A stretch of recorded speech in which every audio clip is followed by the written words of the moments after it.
Today on this program we're going to find out about diabetes, which is a subject we should all know a little bit more about, and I have the great pleasure of talking to an old friend of mine, Raymond Crowe, who's an unusualist and very well known around the world because of the YouTube clip of his shadow hand puppets. I'll get him to explain it all, but right now here's Janice. Thank you, Malcolm.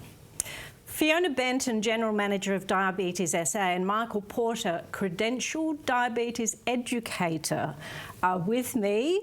Welcome to the program. Thank you for coming in and talking to us. Thanks for having us. I actually don't know a lot about diabetes. I know that there are different types, diabetes 1 and diabetes 2. Is there another one? And gestational diabetes. That's right. And it amazed me when I read some information about this, just the different age groups, how it affects people.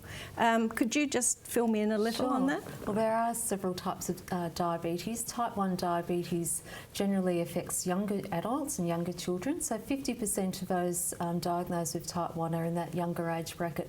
But type 1 diabetes also affects people in the older age bracket as well, so adults and older adults as well. Type 2 diabetes tends to affect more mature aged people. Yeah. However, we are finding that more younger people are being diagnosed with type 2 diabetes. Is one worse than the other, or are they just different types? I think they all share the common symptoms, right, and complications, of course. So it's not easier to manage one or the other. No. So there isn't one worse than the other, I suppose. No. So now you've come into it from a different field, Michael. What were you doing before? Oh, I was doing Aboriginal health, yeah, where diabetes is a lot more common, predominantly because of the genetic makeup, right, and genes. So it's made me a little bit more aware of all the complications and prevention strategies that we focus a lot on, a lot of our energy on here at Diabetes SA. Yeah, but this now for you then, you're covering a broader scope. Yes, obviously. Of course. I joined Diabetes SA because a little bit more exciting, I suppose, where I look up to people with type 1 diabetes, gestational, and generally we're dealing with a lot more complex issues as well. So. We were talking before too. It's a dietary. Well, it's a balance of how we have our lifestyle, isn't it, as to how it affects us. Also with type 2 diabetes. Type 2 diabetes, there are certain risk factors for type 2 diabetes, so it might be genetics, it may be a family history, and it's also linked to our lifestyle as well. So you're right, it's related to our diet and more of our sedentary lifestyle as well. And so the treatment's getting easier, or has it been the same for some time? What's happening with regarding the treatment? Depends on the type of diabetes. So type 1 diabetes, that occurs when the pancreas doesn't produce any insulin anymore. Yeah. So insulin's a hormone that's needed to move glucose from the blood into the cells where it can be used, where the glucose can be used for energy. So because that person doesn't produce their own insulin anymore, then the person's dependent on insulin injections or insulin via a pump. Type 2 diabetes may be, in some cases, people may need to be treated with insulin. More often, people are treated with diet and an exercise regime and maybe some oral medications. Yeah. Type 2 diabetes is a progressive condition, so people will often end up going onto insulin therapy as well. Oh, okay. Yeah, 50% within 10 years who are diagnosed with type 2 diabetes will require some form of insulin. Insulin's a hormone, and we describe it as a hormone replacement, right, almost, because that's really what we're trying to do, is just address that balance with insulin and glucose. Okay. And is it a treatment that you have to do morning and night? How often do you have to use this treatment? Is it invasive, or is it something that's quite easy? No, it's dependent. It's very personalised, and that's what diabetes is. It's so individualised, where something that might work for somebody might not work for another, but predominantly you might start off with diet and exercise. Can't manage the sugar levels, they're getting out of control. Then oral hypoglycemic agents or medication that will help for a while, because it's a quite progressive type 2 diabetes over a period of time, and then you might need insulin. You'll start off with a basal insulin or background insulin, Okay. and then mealtime insulin if required. So how often are you monitored then? Is this something that you have to see somebody on a regular basis? Sure, you do need to see a team of health professionals, so it depends on the type of diabetes again. So if you have type 2 diabetes, you may be managed by your general practitioner, and usually a credentialed diabetes educator, a dietitian, an exercise physiologist, and a podiatrist. So there's a whole team of health professionals involved with the person's management or their care. Okay. Type 1 diabetes, there's usually an endocrinologist, that's a specialist doctor dealing with diabetes, and the same allied health professionals, so the podiatrist, exercise physiologist, dietitian, etc., and of course the GP. So there is quite a large team of healthcare professionals involved. Well, that's good to know. Yes.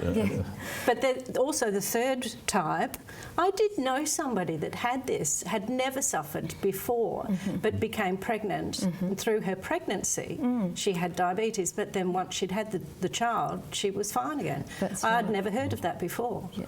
Yes, it's gestational diabetes. It's diabetes during pregnancy, and this normally occurs in the third trimester. You know, roughly around about weeks 26, 28 onwards there. Just becoming pregnant makes you insulin resistant. Insulin's job is to get the sugar out of the bloodstream. So the placenta, the hormones that the placenta releases just actually just makes that insulin resistance just a little bit worse. Right. So overcoming that insulin resistance, quite often it's a little bit too much for some young people. If they have a mother who's had type 2 diabetes or father, or it's in the family, that genetic makeup really plays a big part as well. But it's it does, you're right, once postpartum or post-delivery, the diabetes will disappear, just miraculously as it appeared. However, it's really important that they check every 12 months to 2 years to check, make sure, because they're at high risk of developing type 2 diabetes. So we do provide an excellent service called the Gestational Diabetes Register, where we send reminder letters out for people with diabetes. Oh, that's good to know. We are looking at something on the screen. We're here to help. Diabetes SA here to help. So just explain to me what we're looking at now. So Diabetes SA is a non-for-profit organisation, and we provide information, products, education and support. And some of the activities that we conduct include children's camp and special activity days. So they might be cooking classes or trampolining or circus sort of activities. Yeah, so lovely. that's a great activity. So other children can get to meet their peers, other kids with diabetes. Yeah. So not only from an educational point of view, but just to create that social network. That's great. Diabetes SA also provide education classes, and we also put on seminars as well. Right. So we conduct several seminars each year. Every week we're running classes at the Hilton site, and that's for newly diagnosed people and for just refreshers classes as well. So it might be about diet, exercise, general diabetes management. It's good to know that all that information is out there. But there's also a National Diabetes Week coming up. And can you tell us what that's about? Sure. Because you were telling me before, you have your own. South Australia is actually just a little bit removed from that. So nationally, National Diabetes Week occurs from 12th to 18th of July, and in South Australia we have our own campaign. We like to raise awareness about diabetes in the community, and this year's focus is we've developed a brochure or resource, and it's just about the different types of diabetes. So there is a lot of confusion in the community about the different types. So what is type 1, type 2, I was gestational? I'm not now.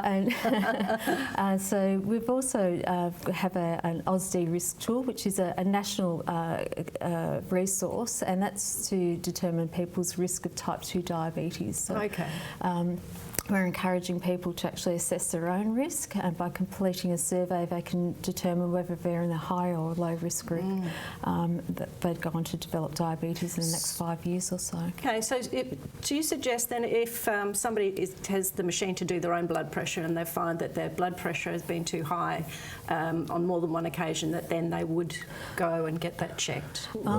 Is that I mean, high blood pressure, obviously it is a precursor to diabetes.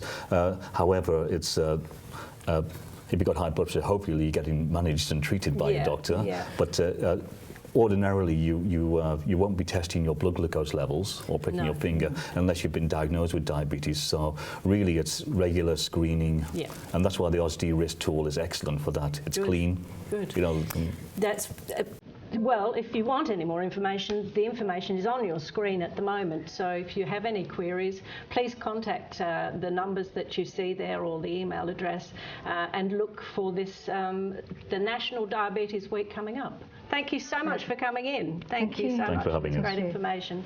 Please stay with us because coming up is The Unusualist.